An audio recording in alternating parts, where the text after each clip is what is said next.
అధికారంలోకి వచ్చి 2 సంవత్సరాలు పూర్తవుతున్న సందర్భంగా వేమూరు నియోజకవర్గ వేమూరు మండలం జంపని గ్రామంలో జరిగిన అభివృద్ధి పనులపై ఈ సాయంత్రం టీవీకి తెలుగుదేశం పార్టీ సీనియర్ నాయకులు మహమ్మద్ అనీఫ్, వేల్పుల రవి తెలియజేసిన వివరాలు ఈ విధంగా ఉన్నాయి. పల్లె పండుగ పథకం కింద 30 లక్షల రూపాయలతో ఎస్సీ కాలనీలో ముస్లిం ఏరియాలో సిమెంట్ రోడ్లు వేసినట్లు చెప్పారు. అదేవిధంగా బాపట్ల పార్లమెంటు సభ్యులు లోక్సభ ప్యానెల్ స్పీకర్ తెన్నేటి కృష్ణప్రసాద్ 5 లక్షల రూపాయలను గ్రామంలో సీసీ రోడ్లు వేయడానికి మంజూరు చేశారు. 12 లక్షల రూపాయల పంచాయతీ నిధులతో గ్రామంలోని వివిధ ప్రాంతాలలో సిమెంట్ రోడ్లు వేశారు.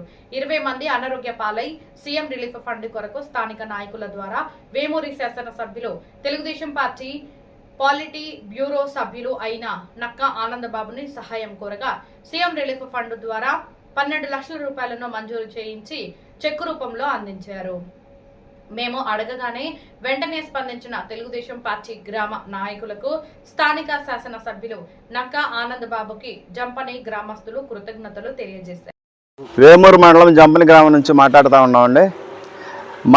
మా గ్రామానికి సంబంధించి జనాలు చాలా ఇబ్బంది పడతా ఉన్నారు. రోడ్లు సౌకర్యం లేక మట్టి రోడ్ల మీద తిరుగుతాను ఇబ్బంది పడతా ఉన్నారు.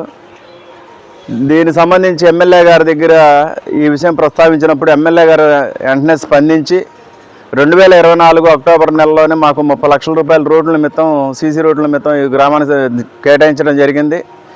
ఆ నిధులతోటి ఈ గ్రామంలో బురద రోడ్లు కానీ మట్టి రోడ్లు ఉన్న చోట సీసీ రోడ్లు నిర్మించడం జరిగింది. ఆ 8 రోడ్లు నిర్మించాం. ఆ 8 రోడ్లు బాగా ఉపయోగంలో ఉన్నాయి. జనాలకు చాలా సౌకర్యవంతంగా ఉంది. ఈ కూటమి ప్రభుత్వం వచ్చాక అడిగిందే తడువుగా ఆయన ఎమ్మెల్యే గారు గెలిచిన 2-3 నెలల్లోనే 30 లక్షలు కేటాయించడం జరిగింది. దీనివల్ల గ్రామంలో చాలా అభివృద్ధి పనులు జరిగాయి. అదే కాకుండా గ్రామ పంచాయతీ నిధులకు సంబంధించి 11 లక్షల రూపాయలతో 2 రోడ్లు చేయటం జరిగింది. అలాగే శివాలయం ముందు రోడ్డు ప్లాట్ఫారం నిర్మించడం జరిగింది గ్రామ పంచాయతీ నిధులతోటి. ఊరు అభివృద్ధి చాలా జరిగింది. అందరికీ నమస్కారం. మేము బాపట్ల జిల్లా వేమూరు మండలం జంపని గ్రామ ఎస్సీ కాలనీ వాసులము. మా కాలనీ 1995 సంవత్సరంలో అప్పటి ముఖ్యమంత్రి వర్యులు శ్రీ నారా చంద్రబాబు నాయుడు గారి ద్వారా మాకు ఈ స్థలాలు వచ్చినాయి. అప్పటి నుండి కూడా మేము ఈ బురదలో కానీ వర్షంలో కానీ పాములు కానీ లేకపోతే జొర్రులు కానీ చాలా బాధపడే వాళ్ళమే.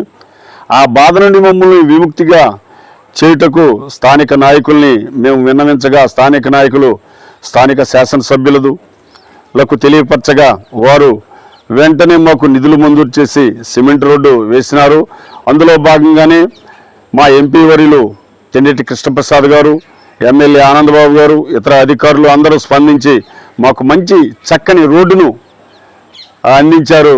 వారికి ఈ మీడియా ద్వారా వారికి ఎమ్మెల్యే గారికి, ఎంపీ గారికి మరియు ఇతర నాయకులకు, మీడియా ప్రతినిధులకు అందరికీ మా నమస్కారాలు తెలియజేసుకుంటున్నాం. ఇది బాపట్ల జిల్లా వేమూరు మండలం జంపని గ్రామం వంటిది. మా వెనుక ఉన్నటువంటి ఆలయం సుమారుగా 400 సంవత్సరాల నుంచి ఉన్నటువంటి పురాతనమైనటువంటి శివాలయం. దానిలో మేము అర్చకులుగా పనిచేస్తున్నాం. ఈ యొక్క గ్రామంలో ఉన్నటువంటి శివాలయానికి ముందు భాగం అంతా కూడా చాలా అసహ్యకరంగా అసాంఘిక చర్యలు జరిగేటువంటి పరిస్థితుల్లో ఈ అంతా కూడా చెట్లు జామలతో ఉండిపోయి ఈ రోడ్డు సరైన పరిస్థితి లేక అన్నీ ముళ్ళతో నీళ్లతోనూ మురుగుతోనూ అట్లా డ్రైనేజ్తో ఉండేది.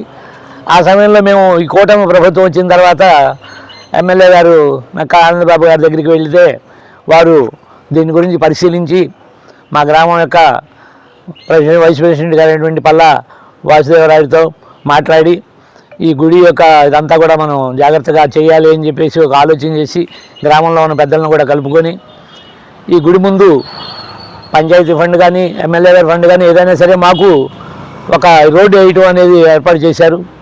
దీనివలన మాకు గ్రామంలో ఉన్నటువంటి భక్తులందరూ కూడా ఇంతకుముందు మెయిన్ రోడ్డు మీద నుంచి లోపలికి వెళ్ళేవాళ్ళు, ఈ బస్సులు ట్రాక్టర్ ట్రాన్స్పోర్ట్ దీనిలో ఇబ్బంది పడుతూ ఉండేవాళ్ళు. ఇప్పుడు చాలా వసతిగా ఉంది. అందరికీ కూడా